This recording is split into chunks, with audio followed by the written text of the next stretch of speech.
Bonjour Sandrine. Bonjour Guy. Alors tu nous présentes aujourd'hui un livre de cuisine. Oui. On va dire mon premier, j'ai fait quelques recettes dans les anciens ouvrages de Robert Masson, mais là c'est vraiment mon livre, mon premier qui est conséquent et où j'ai mis mon expérience, ma vision. C'est un livre vraiment pour aider les gens. J'ai pensé à moi quand même en le faisant, pour avoir quelque chose sous la main, pas avoir besoin de réfléchir quand qu'est-ce que je vais faire à manger. Donc voilà, pouvoir l'ouvrir et dire tiens, ben voilà, je vais faire ça. Et en fait, je me suis rendu compte que c'était pas que mon cas, c'est le cas de tous les gens, enfin pas que toutes les femmes, hein, les hommes aussi cuisinent, mais de toutes les personnes qui s'intéressent à la santé, qui viennent me voir ou pas. Donc parmi mes élèves, mes patients, et quand je voyais ce qu'ils mangeaient, quand ils me racontaient, je voyais qu'ils manquaient d'inspiration. Et du coup, moi, ça m'a inspirée, leur manque d'inspiration. Je me suis dit, mais j'ai quelque chose à faire, quoi. Et donc, je l'ai fait. J'ai mis du temps, mais je l'ai fait. Donc, c'est un mois de menu, donc avec des recettes midi et soir différentes. Et donc j'ai mis en sous-titre, donc c'est la cuisine plaisir au cœur de la santé, parce que j'ai voulu introduire vraiment cette notion de plaisir qui est très importante et cette notion de santé. Donc la nutrition, voilà, au milieu, c'est plaisir et santé. Pour moi, la nutrition, c'est ça. Enfin, c'est comme ça que je la conçois, c'est comme ça que je la pratique. Si dans ce que je fais, je pense tout de suite à la santé, au plaisir. Voilà. Donc le titre, voilà. Il illustre un peu ma conception de comment se nourrir. Et puis, voilà, donc c'est un mois de menu et j'ai mis du sans lait et sans gluten. Mais j'ai voulu montrer, alors pourquoi sans lait et sans gluten ?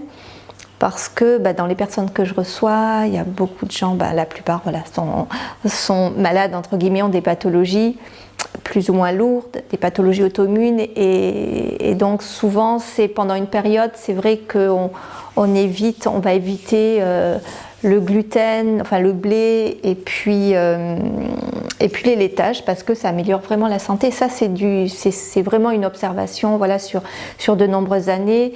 Moi je l'ai faite en cabinet, je l'ai faite sur moi. En travaillant avec M. Masson aussi, voilà, il a observé nos élèves, nos patients, enfin c'est quelque chose qui est assez admis. Donc je me suis dit, moi la réflexion que j'ai menée, c'est comment quand même faire du sans gluten et du sans lait sans que les gens s'en aperçoivent vraiment, sans que ce soit un régime restrictif, une alimentation restrictive. Et en fait, je me suis basée sur des plats assez traditionnels de la gastronomie française, parce que j'aime bien la gastronomie française, des choses que j'ai revisitées, mais en fait, les gens qui viennent manger à la maison, parfois, je leur dis pas c'est sans lait, sans gluten. Ils retrouvent des plats dont ils ont l'habitude, et puis la seule chose, ils disent c'est bon, on se régale, mais voilà, j'ai introduit cette notion d'équilibre. Donc, c'était faire quelque chose qui puisse aller à toute la famille, tous les membres d'une famille, malades ou pas, intolérants ou pas, que tout le monde s'y retrouve, que tout le monde y trouve du plaisir, que ça puisse apporter de la santé quand même. Et voilà, qu'on y ajoute gluten ou pas, c'est assez libre, mais en tout cas, je l'ai fait sans. Voilà, c'était un plus par rapport à ce que j'aurais pu faire auparavant, ou simplement, ou parler simplement d'équilibre. Donc il y a des notions qui ont été introduite dedans en plus, donc il y a des mélanges qu'on ne fait pas. Il y a cette notion de quand même digestibilité. J'explique aussi, j'ai pas retiré les desserts, bien qu'ils soient pas indispensables, mais ça fait partie de cette notion de plaisir. Mais comment, voilà, se faire plaisir sans que ce soit nuisible. Donc ça a été un peu mon casse-tête. C'est la réflexion du livre. Hein. Comment se faire plaisir? Comment emmener de la santé sans se casser la tête aussi, et sans se frustrer. Donc c'était pas évident quand même à trouver, tout en restant très simple. Hein. On voit des menus très très très très simples, il n'y a rien d'extravagant. Mais c'est surtout d'avoir des idées, quoi, donner des idées. Parce que je vois bien, hein, si on n'y réfléchit pas, les gens font toujours la même chose. Tandis que là, c'est quand même 56 menus différents, donc en général on ne les épuise pas, mais au moins on sait que si on a envie de changement, on ouvre le livre et puis tiens, aujourd'hui je vais faire ça. C'est un livre inspirant, je trouve. Voilà. En tout cas, moi il m'inspire. Voilà. On espère qu'il nous inspirera aussi. J'espère, hein, c'est mon souhait en tout cas, mais je l'ai fait pour ça. Je pense qu'il rendra service. Voilà. C'est pour moi un livre utile, avant tout. Concernant les régimes qui ne sont pas des régimes, mais ce qui est végétarisme et véganisme, dans ton livre... Alors ouais, ils ne s'adressent pas vraiment ni aux végétariens ni aux véganes. Ils peuvent trouver, alors surtout dans la première partie des conceptions, mais non, mon expérience a fait que j'ai été végane, j'ai été végétarienne et je ne m'y suis pas retrouvée du tout au niveau santé, limite au niveau plaisir aussi. Donc enfin, surtout la partie pour moi qui m'intéressait, c'était la santé et non.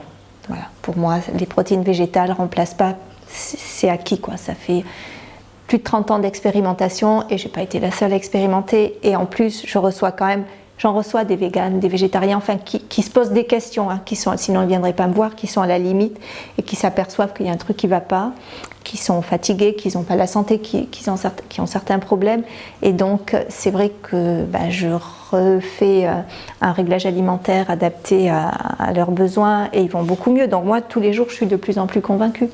Voilà, donc ça pour moi c'est acquis. Après, c'est pas une critique, je fais aux véganes, il y a peut-être des gens qui se portent bien, mais c'est pas ce que je vois dans mon entourage, dans mon quotidien. Et puis c'est pas ce que je vis aussi, surtout. Voilà, donc moi je partage mon expérience et si ça fait écho à d'autres, c'est bien. Si ça fait pas écho, c'est bien aussi. En fait, je cherche pas à convaincre, mais je partage vraiment mon expérience. C'est un peu ça le message aussi, voilà. Est-ce que tu conseilles, parce que naturopathie évidemment c'est la santé par l'alimentation, mais dans ton livre, de ce que j'ai vu, de ce que tu m'as montré, il y a vraiment un rapport entre soi et la nourriture, en tout cas la préparation, la cuisine. Ah oui. Tu viens vraiment oui. Tu me disais tout à l'heure, on met les mains dans la pâte au lieu d'utiliser un robot si on en a pas par exemple. Ouais, c'est sûr que j'ai les deux, hein. Je fais parfois mes pâtes au robot. Et parfois à la main, j'ai beaucoup travaillé les pâtes à la main. Il se passe quelque chose quand je manipule la nourriture. Et je te disais tout à l'heure, moi c'est un vrai bonheur de cuisiner. À la limite, si je ne suis pas bien, c'était ou le jardin ou faire la cuisine.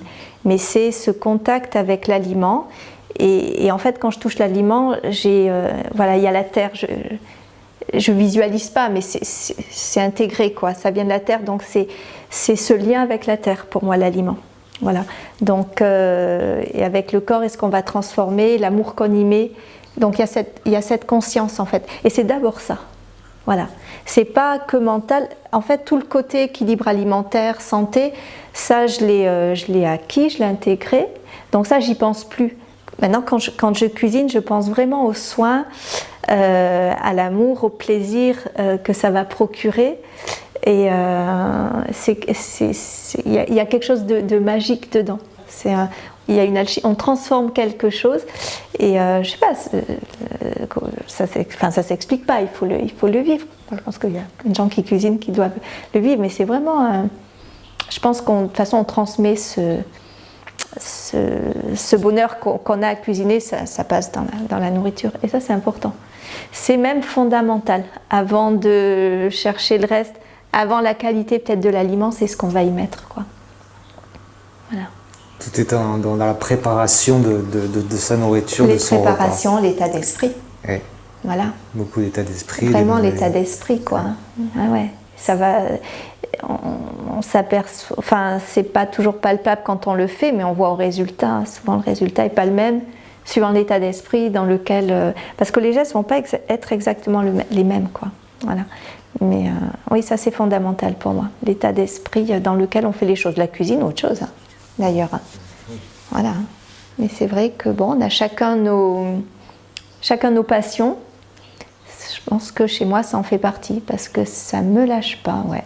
Ouais, je crois que l'endroit où j'ai envie de passer le plus de temps, c'est ma cuisine. C'est pas mon ordinateur, c'est pas mon bureau. Voilà. Donc je pense que l'enseignement que je ferai en nutrition prochainement, là, puisque je veux voilà, je veux monter une structure pour ça, ça sera autour de la cuisine. C'est plus vivant.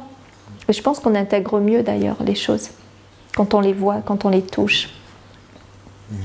Et forcément, si on met plus de plaisir, il y a plus de détente, et au niveau de la consommation, une meilleure digestion, je suppose. Aussi.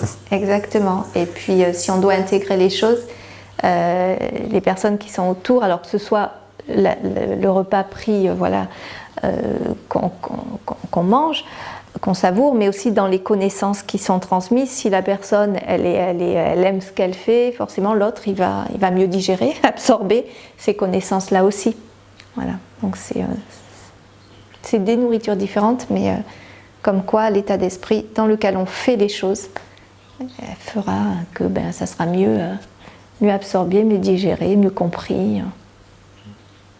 Alors j'ai feuilleté un peu ton livre et j'ai vu que parmi toutes tes recettes, tes propositions, ça a l'air quand même bien fourni, bien copieux. Est-ce que c'est un livre qui un peu trop plaisir? Est-ce qu'on peut prendre du poids avec tes recettes ou... Trop de poids. Ouais, celle-là je l'attendais.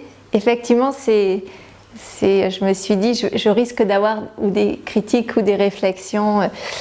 Alors j'explique bien au début du livre que cette notion de mesure en fait. Donc les recettes sont faites quand même, sont pas des plats riches. Ça peut sembler riche, mais en fait quand on fait la recette, non, j'ai vraiment allégé. Et si on mange pas 2 parts, ça va. Voilà. Le truc où j'ai insisté, c'est vraiment, non, au contraire, ça peut faire perdre du poids ceux qui ont besoin de faire du poids, c'est sûr. Après, dans la perte de poids, il y a plusieurs catégories de personnes. Il y a des personnes qui mangent comme des oiseaux et qui prennent du poids ou qui en perdent pas. Il y a un problème hormonal, endocrinien. Donc là, il faut voir les choses autrement. C'est des gens, des fois, qui ont fait trop de régime aussi. Mais pour répondre à ta question, non. Ça peut en faire perdre, ça peut en faire gagner si on en a besoin. Après, là où il faut jouer, où j'explique, les personnes qui veulent perdre du poids, on va jouer sur le côté glucides. Donc, c'est voir comment on va gérer ça. Et j'ai fait les menus adaptés par rapport à ça. Mais c'est sûr que j'explique bien un dessert.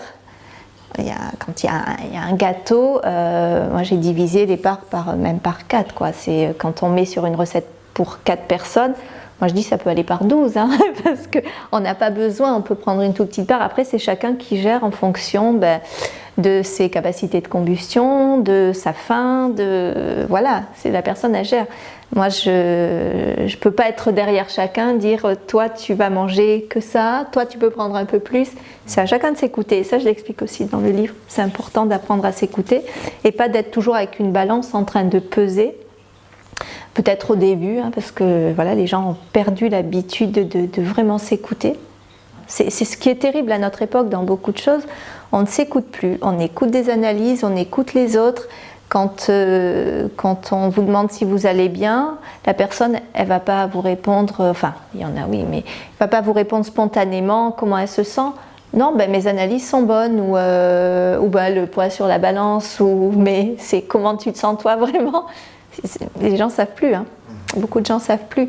Donc, moi, je pèse pas, voilà, je fais, même la cuisine, je fais au feeling, parce qu'à force de faire, je fais tout au feeling.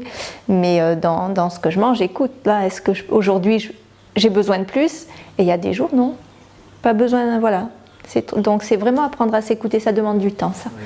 Ça demande du temps. C'est une discipline et ça demande du temps, mais il faut aller vers ça. En tout cas,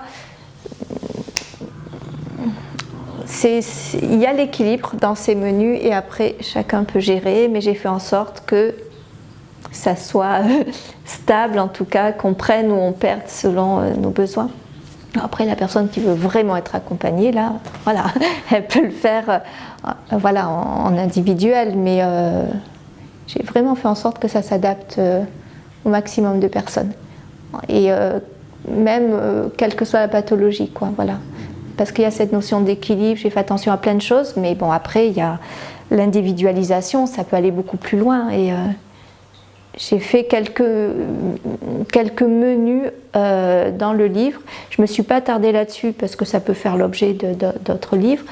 des menus anti-anémiques, anti-ostéoporose, pour montrer que suivant les aliments qu'on va choisir, on peut agir plus sur telle ou telle chose. Voilà, ça, on peut aller plus loin, mais ce n'était pas l'objet de ce livre. Et pour enrichir la réponse, il y a pas dans ton livre, il n'y a pas un type de personne qui peut être exclu de cette alimentation. Quand tu parlais de certaines pathologies, maladies. Justement, j'ai fait en sorte que après, ça va être dans le cas de, on ne peut pas deviner, hein, cette personne elle va être allergique à tel aliment, ça je ne peux pas faire tout ça. C'est à chacun de se connaître. J'ai pas, non, je l'ai voulu le faire assez large, mais après, après dans les allergies, j'ai mis que gluten, sans lait, sinon on s'en sort pas. Sinon on s'en sort pas, quoi. On pourrait faire sans FODMAP, sans.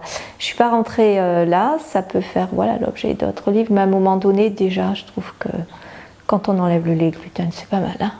Et quand on mange sainement, équilibré, qu'on choisit ses aliments, déjà je pense qu'on a fait un gros, il y a beaucoup d'efforts, et puis je pense qu'on est bon, on est quand même dans le juste, quoi.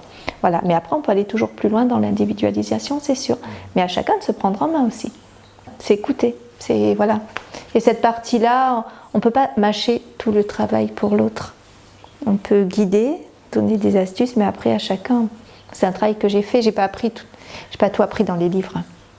J'ai appris, je ne sais même pas si j'ai appris la moitié de ce que je sais dans les livres. Il y a beaucoup, justement, ce travail d'écoute, d'expérimentation, d'observation, de réflexion. Et ça, ce que chacun doit faire pour lui-même. Un bon guide alimentaire. Ouais, on peut dire que c'est un guide. Ouais, on va dire. Et santé, quand même, voilà. Super. Merci beaucoup. Merci, Jim.